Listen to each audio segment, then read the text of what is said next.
ये बताओ पहले तो, आपको जो केस स्टडीज गिवन है, हमारी इस बुक का बेनिफिट यही था हमें कि इसमें केस स्टडीज वगैरह काफी डिटेल्ड हैं, काफी दी हुई है हमें, तो आप लोगों ने केस स्टडीज डेली बेसिस पर करनी है। So this becomes your regular homework. आपका डेली का काम क्या होगा कि जो भी हम टॉपिक गो थ्रू कर रहे हैं उसकी केस स्टडीज आपने गो थ्रू करनी है, आपने समझनी है। कोई केस स्टडी समझ नहीं आए तो मुझे बताना है कि ये वाली केस स्टडी आपको समझ में नहीं आई, ठीक है।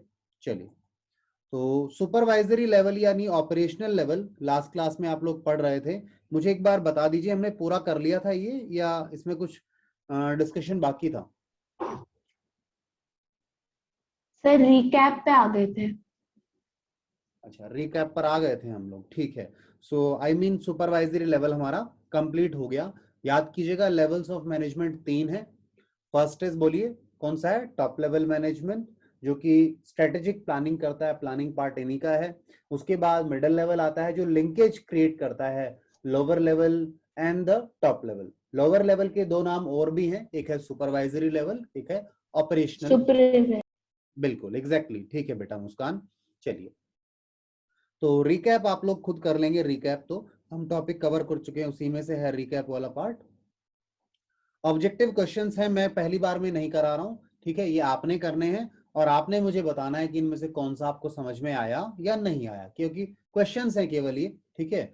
So better you go through them first, और अगर नहीं होता है then will discuss in class. तो कोई भी आपको टॉपिक समझ नहीं आए तो मुझे आप व्हाट्सएप कर सकते हैं, हम क्लास में डिस्कस करेंगे उसको, ठीक है। चलिए, तो ये केस स्टडीज ही हैं इस पेज तक, तो हम लोग आगे चल रहे हैं और ये पेज नंबर 24 भी इसी पर है।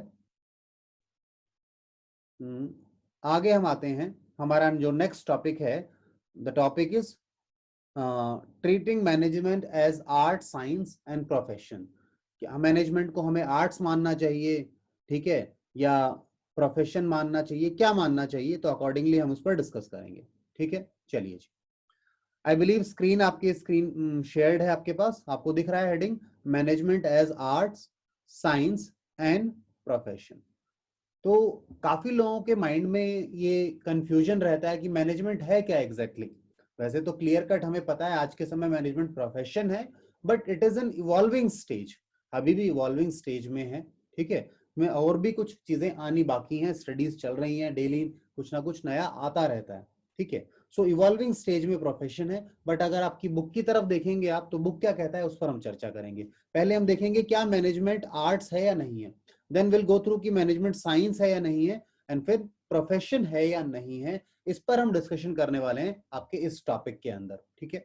चलिए जी, so first let's discuss management as an art. क्या मैनेजमेंट एक आर्ट है? तो उस पर एक डिस्कशन कर लेते हैं। कहता है art is a skilful and personal application of existing knowledge to achieve desired result. Art का मतलब क्या है? आपके पास कुछ स्किल्स हैं, आपके पास कुछ स्किल्स हैं, उन्हें आप पर्सनली अप्लाई करते हैं। जैसे आर्टिस्ट होते हैं ना, कार्टूनिस्ट हो गए, म्यूजिशियन हो गए, ये सब आर्टिस्टिक हैं। आप ऐसा नहीं बोल सकते किसी म्यूजिशियन को कि ठीक है आपका गाना कोई और गा ले, नहीं, जब वो गा रहा है उसी गाने को तो ही आपको अच्छा लग रहा है, उसकी आवाज आपको अच्छी लगी, ठीक है ना। कोई पर्टिकुलर आर्टिस्ट है, आपको उसकी आर्ट अच्छी लगी, तो that becomes an specialised thing, ठीक है। वो पर्सनल एप्लीकेशन होता है, एक पर्सनल टच होता है उसके अंदर, ठीक है। और वो पर्सनल एप्लीकेशन क्या होता है? उसकी जो एग्जिस्टिंग नॉलेज है, जो उसको नॉलेज है उसको वो अप्लाई करता है ताकि वो एंड रिजल्ट, डिजायर्ड रिजल्ट्स को अचीव कर सके जहां वो पहुंचना चाहता है, ठीक है। Now it can be acquired through study. अब ये जो आर्ट है वो कैसे एक्वायर करते हैं आप? या तो आप इसे पढ़ते हैं, ठीक है, आपने कोर्स किया है इसके लिए, कोई स्टडीज की है आर्ट के लिए, ठीक है, या आप ऑब्जर्व करते हैं चीजों को। कुछ जैसे म्यूजिक के बारे में देखें, कुछ लोगों ने प्रॉपर स्टडी की है, ठीक है, रेगुलर क्लासेस ली होंगी, कोर्सेज किए हैं। कुछ लोग देख देख कर सीखते हैं, ठीक है, ऑब्जर्वेशन एंड एक्सपीरियंस से, ठीक है। कुछ लोग धीरे धीरे अपने आप को इंप्रूव करते हैं, देन इट बिकम्स एक्सपीरियंस से सीखा है उन्होंने इस चीज को, ठीक है। नाउ द बेसिक फीचर्स, अब फीचर्स की बात करें तो क्या क्या फीचर्स होते हैं आर्ट के अंदर। अभी हम ये नहीं डिस्कस कर रहे कि मैनेजमेंट आर्ट है या नहीं है, फिलहाल हम केवल ये बात कर रहे हैं कि आर्ट क्या है। उसके बाद चेक करेंगे मैनेजमेंट क्या इन चीजों में अप्लाई होता है, या इन चीजों में फिट होता है या नहीं होता। तो आप देखिए आपके पास 3 फीचर हैं जो अभी ऊपर हमने बात की उसी से, जो कि 3 फीचर है किसकी, आर्ट के फीचर हैं। एक बार देखिए इन तीनों फीचर में से कोई चीज ऐसी है जो समझ नहीं आ रही हो तो बताइए।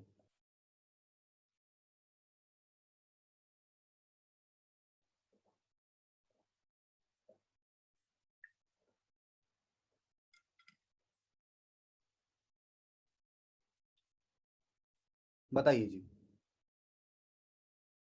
क्या ये तीनों बातें समझ में आती हैं आपको कि एग्जिस्टिंग नॉलेज या पर्सनलाइज्ड एप्लीकेशन होता है and based on creativity and practice, तीनों चीजें, क्योंकि आपकी खुद की क्रिएटिविटी होती है। एक ही गाने को 3 लोग अलग अलग गाते हैं तो सबका अपना अपना स्किल है, क्रिएटिविटी है, और उसी के अकॉर्डिंगली वो उसे जज किया जाता है कि किसने अच्छा परफॉर्म किया।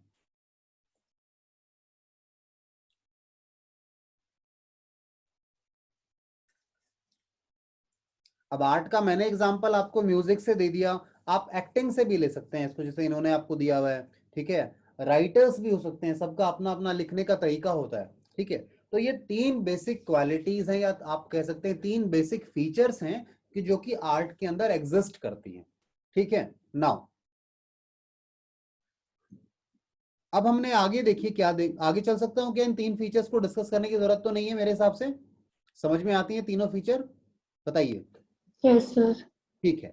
Now management can be said to be an art, management को आर्ट कहा जा सकता है since it satisfied the following criteria, कहता है ये क्राइटेरिया को सेटिस्फाई करता है। कौन कौन से क्राइटेरिया को, existence of theoretical knowledge, theoretical knowledge यानी बुक्स वगैरह जो इसके ऊपर हैं, केस स्टडीज हैं, आपके आईआईएम हैं, इंडियन इंस्टीट्यूट ऑफ मैनेजमेंट जो हैं, उनके पास प्रॉपर कोर्सेज हैं इसके लिए, तो थियोरेटिकल नॉलेज एग्जिस्ट करती है नहीं करती, बताओ, करती है, बिल्कुल है, ठीक है ना।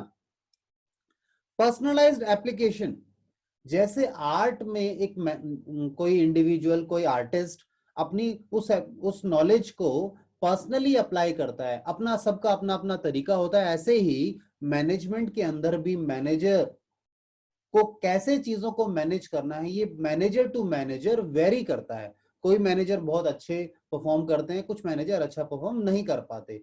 रीजन, उन्होंने जो पर्सनली उसको अप्लाई किया, किस तरीके से अप्लाई किया, कितना समझा और कैसे अप्लाई किया, उस पर डिपेंड करता है, ठीक है ना। सो पर्सनलाइज एप्लीकेशन भी है या नहीं है, बिल्कुल है। Then based on practice and creativity, देखिए कहता है management satisfy this criteria as management gains experience and achieve performance after long practice।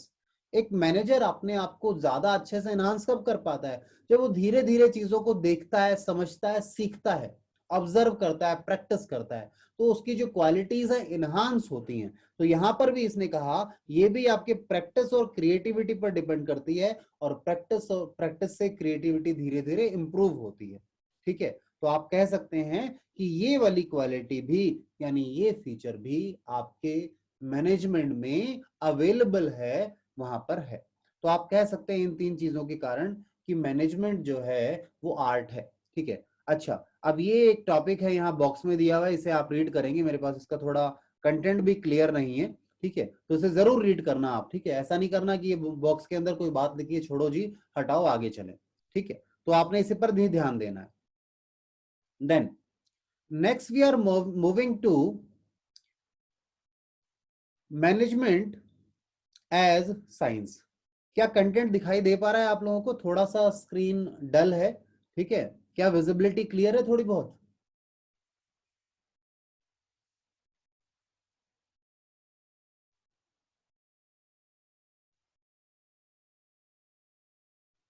Screen visible है या नहीं है आप लोगों को। अच्छा, बच्चे का मैसेज आया, शायद विशाल का हो, ठीक है, है यस, सर। ठीक है, ओके, विशाल का मैसेज आ गया था, ठीक है। तो देखिए मैनेजमेंट एज साइंस, अब मैनेजमेंट एज साइंस में सबसे पहले आप यहां देखेंगे इन चीजों को, यहां पर बताता है साइंस किसे कहा जाता है। फिर अगर साइंस ये है तो फिर हम यही चीजें देखेंगे, क्या ये चीजें या ये फीचर्स जो हैं, ये 3 फीचर क्या मैनेजमेंट में अवेलेबल हैं। अगर अवेलेबल हैं तो हम कहेंगे मैनेजमेंट भी साइंस है, और अवेलेबल नहीं है तो हम कहेंगे पूरी अवेलेबल नहीं है तो कंप्लीटली साइंस है नहीं, या अगर थोड़ी बहुत अवेलेबल है तो पार्शियली हम कह सकते हैं उसको, ठीक है। तो पहले तो अगर आप साइंस की बात करें तो इन्होंने क्या कहा, science is a systematic body of knowledge that explains certain general truth, general truth, general आम तौर पर जो सच है, truth and operations of general laws, general laws हैं, law of gravity, law of motion वगैरह, ये सब जनरल लॉज हैं आपके, ठीक है। अब systematic of body of knowledge में इन्होंने कहा है इनके पास सारे प्रिंसिपल्स वगैरह हैं, ठीक है ना, प्रिंसिपल्स जिनके कॉज एंड इफेक्ट रिलेशन बताते हैं, जो प्रिंसिपल्स हैं कि अगर ऐसा होगा तो उसका क्या प्रभाव होगा, ठीक है। जो मैंने अभी नाम लिया, जैसे इन्होंने बोला लॉ ऑफ ग्रेविटी में एक्सप्लेन किया गया है किस तरीके से उस फेनोमेना को एक्सप्लेन किया कि भैया आप ऊपर से आएंगे नीचे ही तो लेकर आएंगे आप ग्रेविटी की तरफ आप अट्रैक्ट होंगे, ठीक है। बेस्ड ऑन एक्सपेरिमेंट, जो साइंस के प्रिंसिपल्स होते हैं वो एक्सपेरिमेंट्स पर बेस्ड होते हैं, ठीक है। एक्सपेरिमेंटेशन किया जाता है प्रॉपर, और ऐसा नहीं है कि बगैर एक्सपेरिमेंट के ही बोल दिया कि ठीक है ना, तो उसकी प्रॉपर टेस्टिंग होती है जब साइंस में कोई प्रिंसिपल डेवलप किया जाता है तो, ठीक है। So these principles are developed through observation and tested through repeated experimentation under controlled conditions, जो कंडीशंस हैं उस तरह की सिचुएशन में ही वो एग्जिस्ट करेगा, ठीक है। तो यहां देखिएगा, मैंने एक तो कहा उन्हें आप ऑब्जर्व कर रहे हैं, उनको आप रेगुलर टेस्टिंग कर रहे हैं, ठीक है। एक चीज बहुत इंपॉर्टेंट है, रिपीटेड एक्सपेरिमेंटेशन होते हैं, कई बार ऐसा हो सकता है ना कि एक बार बाय चांस गलती से वो चीज सही हो गई, ठीक है, बट बार बार ऐसा ही हो रहा है, नहीं हो रहा है, देन इट बिकम्स, साइंस के अंदर उसे प्रिंसिपल माना जाता है या जनरल लॉ बनाया जाता है उस पर, ठीक है। तो जब रिपीटेडली चीज एक ही जैसी हो रही है, it becomes that case. Then universal applicability, आपकी जो साइंस के प्रिंसिपल्स हैं वो यूनिवर्सली अप्लाई होते हैं, अगर उस तरह की सिचुएशन है, उस तरह की कंडीशन है, एनवायरमेंट है, तो वो आपका प्रिंसिपल वहां पर अप्लाई करेगा, ठीक है ना। उनकी वैलिडिटी है, उनकी एप्लीकेबिलिटी है all over the universe, provided जो कंडीशंस बताई गई हैं उस प्रिंसिपल को लेकर वो कंडीशंस वहां पर उपलब्ध हैं, ठीक है। नाउ अब हम यहां पर आगे देखें क्या कहते हैं, कहता है based on above features we can say that management is a science but not exact science, exact और प्योर साइंस, एग्जैक्ट को आप दूसरा कहेंगे, प्योर साइंस तो नहीं है, ठीक है। साइंस है बट क्लियर कट 100% साइंस नहीं है, आप इसे कह सकते हैं it is neither a precise nor as comprehensive as pure science, ठीक है। ना तो ये इतना क्लियर है, प्रिसाइज है, ना इतना कॉम्प्रिहेंसिव है, इतना डिटेल्ड में बताया गया है आपको जैसे आपको फिजिक्स वगैरह के बारे में बताया जाता है। The following points clearly proves this, अब ये इस चीज को जो इन्होंने कहा, इन्होंने कंक्लूजन दे दिया, इन्होंने ये कंक्लूजन दिया। अब इस कंक्लूजन को प्रूव करने के लिए उन्होंने ये नीचे पॉइंट्स दिए हमें, आइए इन पॉइंट्स को देखें, ठीक है। सिस्टमेटिक बॉडी ऑफ नॉलेज की बात करें तो इन्होंने क्या कहा है, कहते हैं like science management is a systematic body of knowledge, we agree to this, कि एक सिस्टमेटिक बॉडी ऑफ नॉलेज है जिनकी अपनी खुद की थ्योरी है, वोकैबुलरी है, मतलब टर्म्स वगैरह जो हैं वो हैं, उनके खुद के कॉन्सेप्ट्स हैं, प्रिंसिपल्स वगैरह भी हैं जो कि डेवलप हुए हैं over a long period of time, evolve हुए हैं धीरे धीरे, ठीक है। नाउ यहां पर इन्होंने कहा ये वाला पहला जो फीचर है ये तो अवेलेबल है, ठीक है। देन सेकंड जो फीचर है आपके पास वो है principle based on observation and experimentation, आइए कहता है the principles of management are derived over a long period of time through observation and repeated experimentation, कहता है इन्हें भी हमने लॉन्ग पीरियड ऑफ टाइम से इवॉल्व किया है, धीरे धीरे बने हैं, ठीक है ना। But management deals with human beings, but यहां पर मैनेजमेंट को किसके डील करना होता है, ह्यूमन बींग्स के साथ डील करना होता है, इंसानों के साथ डील करना है, और जो ह्यूमन बिहेवियर है वो the outcome of these experiments are not capable of being accurately predicted, क्योंकि ह्यूमन बिहेवियर कब बदल जाए किसी को नहीं पता, कब उसे गुस्सा आ जाता है, कभी वो पोलाइट है, कब शांत है या नहीं है, तो वो डिपेंड करता है। तो उन्होंने कहा ये ह्यूमन पर एक्सपेरिमेंट्स हुए हैं, ह्यूमन बींग्स पर एक्सपेरिमेंट हुए हैं, जो कि आपके 100% यूनिवर्सल एप्लीकेबल नहीं हो सकते, चेंजेस होते रहते हैं person to person, time to time, situation to situation, जो हमारा बिहेवियर है वो बदलता रहता है, ठीक है। Therefore, management can be called as inexact, not complete, inexact science कहा जाएगा, ठीक है। क्यों? क्योंकि ये वाली फीचर कंप्लीटली अवेलेबल नहीं है। यूनिवर्सल एप्लीकेबिलिटी की बात करें, क्या कहीं भी अप्लाई किया जा सकता है? आइए, कहता है the principles of management provide managers with certain standard techniques that can be used in different situation. तो मैनेजमेंट में कुछ स्टैंडर्ड टेक्निक्स बताई जाती हैं कि आपको ऐसा करना है किसी पर्टिकुलर सिचुएशन में, या सिचुएशन बदलती है तो बदलती सिचुएशन के हिसाब से आपने काम करना है। Now these principles are also used for training and development of management या managers, ठीक है। जो आपके मैनेजर्स हैं उनको ट्रेन करने के लिए भी इन्हीं प्रिंसिपल्स के द्वारा उन्हें सिखाया जाता है, उन्हें चीजों को समझाया जाता है कि आपने चीजें कैसे मैनेज करनी है, ठीक है। हाउएवर, अब इंपॉर्टेंट बात देखिए यहां पर क्या कहता है, however the principles of management are not exact as the principles of science. बिल्कुल एग्जैक्ट तो नहीं है, बिल्कुल आइडेंटिकल तो नहीं है, एक जैसे तो नहीं है। क्यों? Their application and use is not universal, उनका एप्लीकेशन और यूज हर जगह नहीं हो सकता। सिचुएशन बदल गई तो वो प्रिंसिपल काम नहीं कर पाएगा, ठीक है। They have to be modified according to the given situation, आपको सिचुएशन देखकर, परिस्थिति देखकर उनको मॉडिफाई करना पड़ेगा, ठीक है।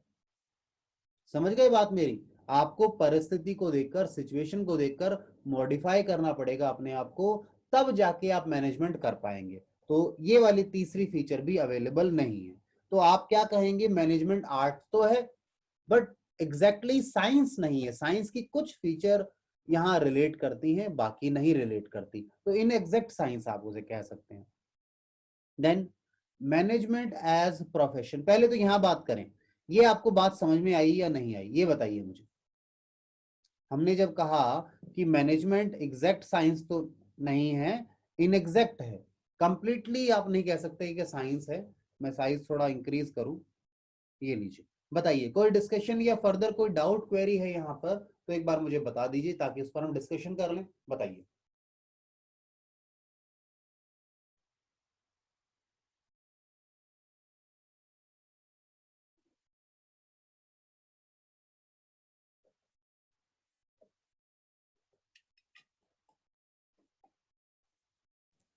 No sir.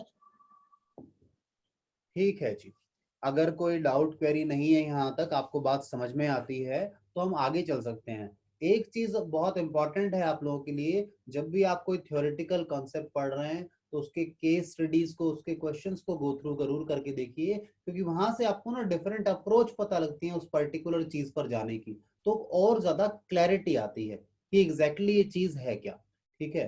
तो आई बिलीव आप लोग डेली प्रैक्टिस कर रहे होंगे उन केस स्टडीज को, और मैं थोड़ा धीरे चलने की कोशिश करूंगा ताकि आपको टाइम मिल पाए। तो आप मुझे बता सकते हैं, कभी मैं तेज चल रहा हूँ तो आप मुझे बोल सकते हैं कि थोड़ा सर धीरे चलाइए, ठीक है ना, हम थोड़ा धीरे चल लेंगे। बट टॉपिक को अच्छे से, केस स्टडीज को अच्छे से गो थ्रू करना, आपको सुभाष लेने का बेनिफिट यही था कि आप इन्हें अच्छे से गो थ्रू कर पाए, ठीक है ना।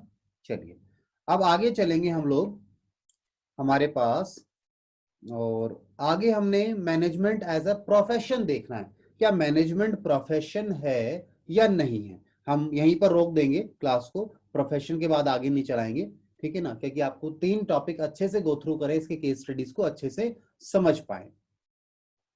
तो जब मैनेजमेंट एज अ प्रोफेशन की बात करते हैं, तो प्रोफेशन आप लोगों को याद है, आप लोगों ने क्लास 11 में पढ़ा था, आपने क्लास 11th में बिजनेस स्टडीज में इसको पढ़ा था, याद है ना। प्रोफेशन की कुछ क्वालिटीज होती हैं, उसकी कुछ फीचर्स पढ़ी थी आपने जब एम्प्लॉयमेंट, बिजनेस और प्रोफेशन पढ़ा था, याद है?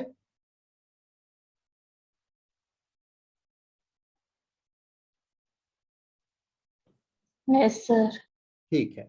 तो well defined body of knowledge like institute of chartered accountants of India ICAI, bar council, ठीक है।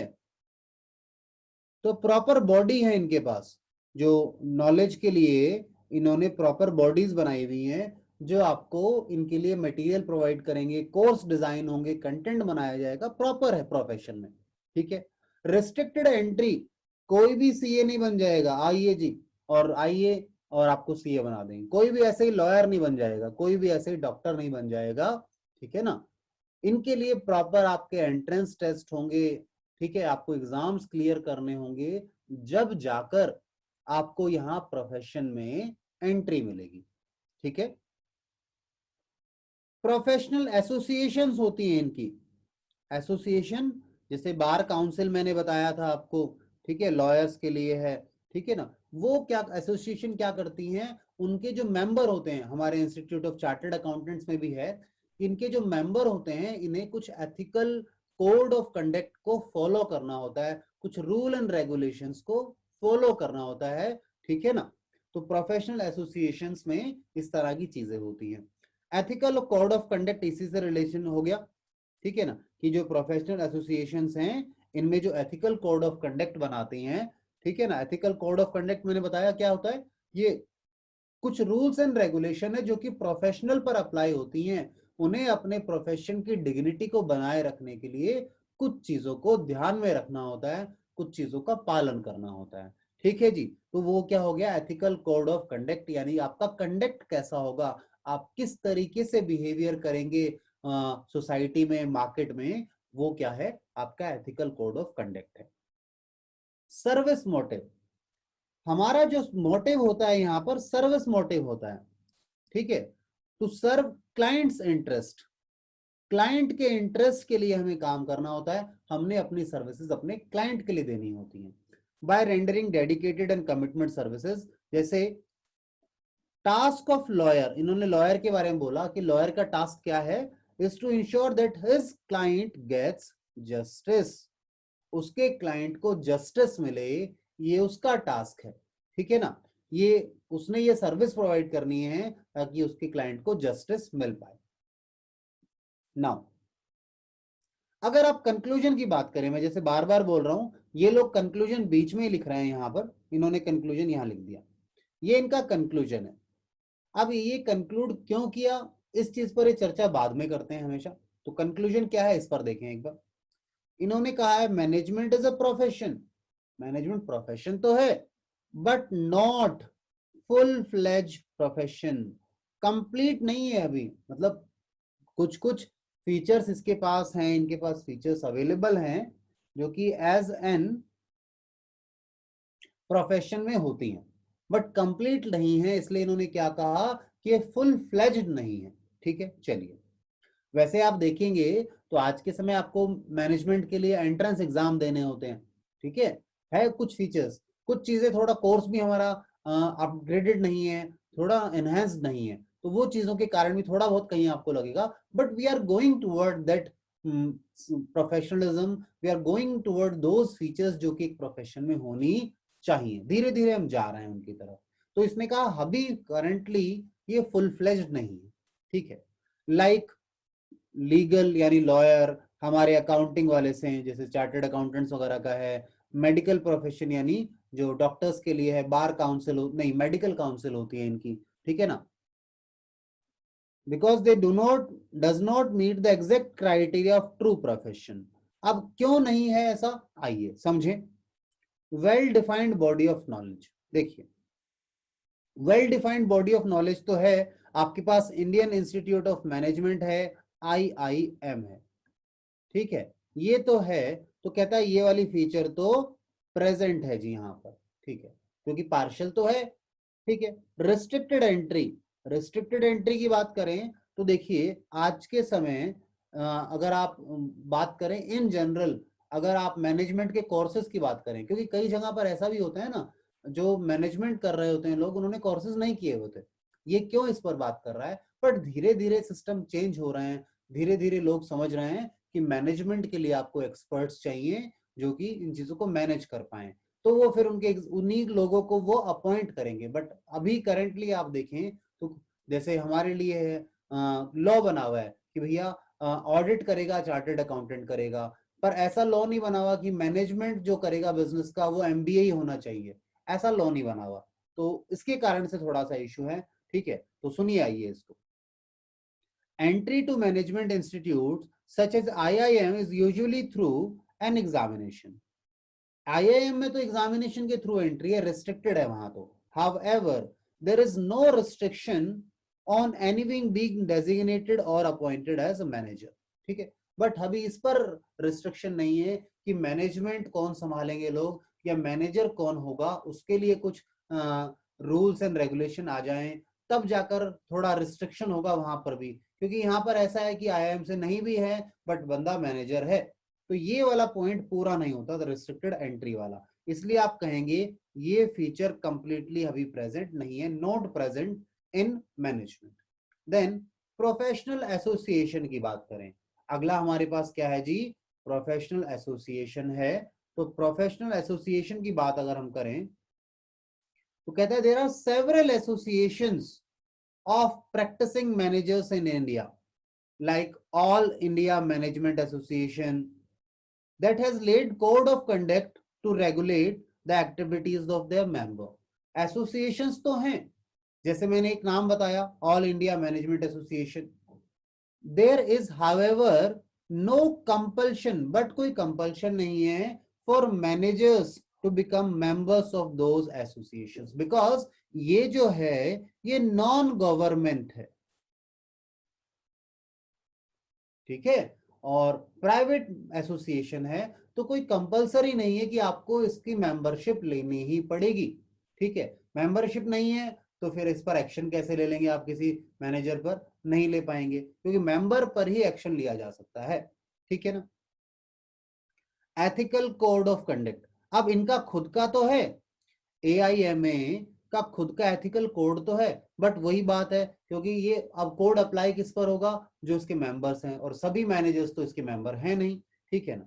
सो they have devised a code of conduct for Indian managers, but there is no statutory backing to this code.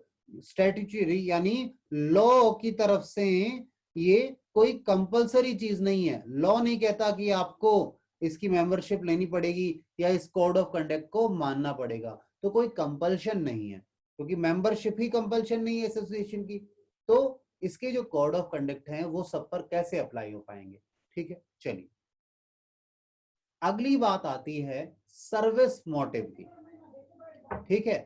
Service motive पर आइए, service motive पर आ जाइए। कहता है the basic purpose of management is to help the organisation achieve its goal by providing good quality products at reasonable prices. तो management का objective क्या है कि ऑर्गेनाइजेशन को अपने गोल्स को अचीव करने में हेल्प करनी है आपको, ठीक है। वो कैसे होगा, आप अच्छे प्रोडक्ट्स दीजिए, प्राइसेस आपके रीजनेबल हो, आपके कस्टमर सेटिस्फाइड हो। कस्टमर सेटिस्फाइड होंगे तो ऑब्वियसली आप अपने ऑर्गेनाइजेशन गोल्स को अचीव कर पाएंगे इजिली, ठीक है। So thereby serving the society is being increasingly recognised, क्योंकि सर्विस करनी है सोसाइटी की, सोसाइटी को सर्व करना है, तो आप कह सकते हैं, ठीक है ना, this feature is not fully present in management. ध्यान से देखिएगा यहां पे इन्होंने क्या कहा है, कई बच्चों को लगेगा आपने तो बोल तो दिया कि जो पर्पस था वो हेल्प करना था, भाई ये क्लाइंट को था, सर्विस मोटिव हमें अपने क्लाइंट को देना था, ठीक है। ध्यान दीजिएगा क्लाइंट के लिए सर्विस देनी है, ठीक है। तो इन्होंने दोबारा मैं पढ़ देता हूं क्या बोला है, देखिएगा। कहता है जो बेसिक पर्पस है वो क्या है, हेल्प करना है ऑर्गेनाइजेशन को अचीव, और हेल्प किस लिए करना है, ताकि वो अचीव कर सके अपने गोल्स को। और गोल्स को कैसे अचीव करेंगे, अच्छे क्वालिटी प्रोडक्ट्स दें, रीजनेबल प्रोडक्ट पर दें, thereby serving the society is being increasingly recognized। आज ये रिकॉग्नाइज होने लगा है, बट प्रॉब्लम वही है ना पीछे से ही कि इनकी जो मैनेजर हैं वो मैनेजमेंट के पार्ट में आ रहे हैं या नहीं आ रहे हैं, मतलब सारी फीचर नहीं मिल रही हैं। So presently this feature is not fully present, fully present नहीं है, प्रेजेंट तो है थोड़ी बहुत बट कंप्लीटली नहीं है, हर जगह पे ऐसा नहीं है, ठीक है, इस चीज को फोकस करना है। ठीक है, कुछ कुछ जगह पर ऐसा है, पर हर जगह नहीं है। जहां जहां आप सोसाइटी की चिंता कर रहे हैं, ठीक है, यानी जहां जहां आप सर्व कर रहे हैं, आप सोसाइटी को, अपने क्लाइंट को, वहां तो आप सर्विस मोटिव दे रहे हैं। बट जहां मैनेजर ये काम नहीं कर रहे हैं आज के समय, क्यों? क्योंकि कोई कंपल्शन नहीं है ना, कोई लीगल ऑब्लिगेशन नहीं है ऐसा करने के लिए। तो जब लीगल ऑब्लिगेशन नहीं है तो हो सकता है कुछ लोग करेंगे और कुछ लोग नहीं करेंगे, और जो लोग नहीं करेंगे तो फिर आप इस ऑप्शन को लेकर कैसे आएंगे सर्विस मोटिव को, तो वो चीज फेल हो जाती है, टेस्ट फेल हो जाता है। इसलिए ये फीचर भी प्रेजेंट तो है बट कंप्लीटली प्रेजेंट नहीं है। ठीक है, चलिए, तो यहां तक आपने इसे देखा। अब इन्होंने मैनेजमेंट एज अ आर्ट, ये रीकैप है जी, रीकैप है आपके पास, तो जो आपने पढ़ा, तो एक बार आप इसे जरा देखिए और मुझे बताइए यहां पर आपको कोई पॉइंट समझ नहीं आ रहा हो। ठीक है, तो हम इसको डिस्कस कर लें दोबारा से। मैं वेट कर रहा हूं आपकी क्वेरीज का, जल्दी बताइए मुझे।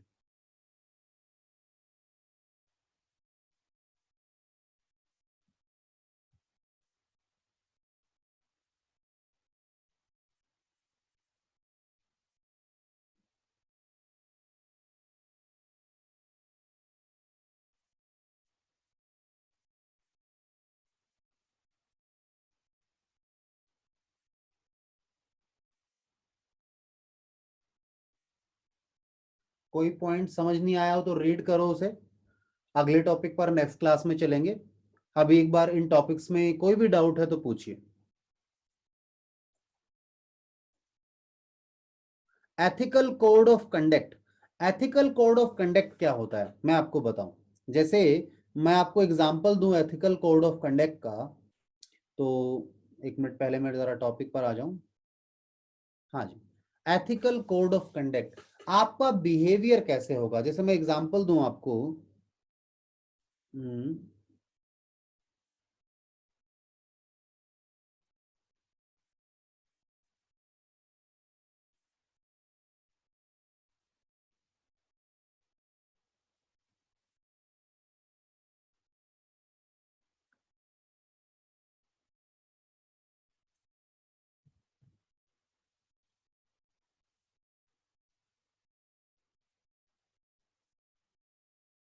हाँ जी, सुनिए मेरी बात, मैं एग्जांपल देता हूं आपको। हमारे यहाँ पर institute of chartered accountants of India, ICAI का एक एथिकल कोड ऑफ कंडक्ट है। Ethical code of conduct, code of conduct है। जो आपके लॉयर्स हैं उन्होंने, बार काउंसिल ने भी बना रखा है, मेडिकल काउंसिल है उनका भी एथिकल कोड ऑफ कंडक्ट है। तो इनका सबका एथिकल कोड ऑफ कंडक्ट है। एथिकल कोड, एथिक्स क्या है इस पर चर्चा करें, और कोड ऑफ कंडक्ट क्या है। कोड ऑफ कंडक्ट यानी आपका जो कंडक्ट होगा, कंडक्ट ऑफ मेंबर, आपका जो मेंबर होगा ना यहाँ का, जो इस इंस्टीट्यूट का, जो या चार्टर्ड अकाउंटेंट है या लॉयर है या डॉक्टर है, तो उन्हें कुछ कंडक्ट यानी behaviour, how they are going to act, उन्हें किस तरीके से एक्ट करना है। जैसे अगर मैं आपको आईसीआई में बोलूं, आईसीआई बोलता है कि आप रिलेटेड पार्टी की अकाउंट ऑडिट नहीं करेंगे, रिलेटेड पार्टी का ऑडिट नहीं कर सकते आप। ठीक है, क्यों ऑडिट नहीं कर सकते? क्योंकि ऑडिट क्या होता है, एक इंडिपेंडेंट एग्जामिनेशन है, इंडिपेंडेंट एग्जामिनेशन है। तो इंडिपेंडेंट एग्जामिनेशन कैसे हो पाएगा, पार्टी आपके जानने वाली है, आप कहीं ना कहीं बायस्ड हो जाएंगे। ठीक है, तो आप रिलेटेड पार्टी का ऑडिट नहीं करेंगे, आप एडवर्टाइजमेंट नहीं करेंगे कि हम चार्टर्ड अकाउंटेंट हैं, आओ हमारे पास काम करवा लो। हम टीवी में ऐड नहीं दे सकते, बड़े बड़े पोस्टर्स नहीं छपवा सकते। वो कहते हैं हमारे प्रोफेशन की एक डिग्निटी है, हम काम नहीं मांगने जाते लोगों के पास, लोग हमारे पास आते हैं। ठीक है, तो हमारी डिग्निटी है। ऐसे ही बार काउंसिल में भी है, मेडिकल काउंसिल में भी है। जैसे वो शपथ दिलाई जाती है ना, एथिक्स आपने क्लास 11 में पढ़ा था, एथिक्स मैंने कहा था इट इज बियॉन्ड लॉ, कुछ चीजों पर लॉ भी नहीं बना हुआ है, तो ये बियॉन्ड लॉ है, लॉ नहीं बना हो पर एथिक्स है, ठीक है। एथिक्स मतलब सही या गलत, सही को चुनना है, जो सही है। अब हर सही चीज पर लॉ नहीं बना हुआ, बट एथिक्स तो है, वो एथिक्स का पार्ट है, वो एथिकल है, ठीक है। तो इन्हें क्या कहा जाता है, आपको एथिकल कोड ऑफ कंडक्ट होना चाहिए। एथिकल कोड ऑफ कंडक्ट क्या है, एक प्रॉपर रूल एंड रेगुलेशन बनाया हुआ है उन्होंने, कि जो उनका इंस्टीट्यूट का, उनकी फेटर्निटी का जो मेंबर है उसको ये फॉलो करना होगा। अगर फॉलो नहीं करता है तो उस पर स्ट्रिक्ट एक्शन लिया जा सकता है, उसकी मेंबरशिप रद्द भी की जा सकती है, ठीक है जी। ये बात है एथिकल कोड ऑफ कंडक्ट में, ठीक है। बताइए विशाल बेटा, क्या बात समझ में आई या मेरी नहीं आई आपको, प्लीज बताइए।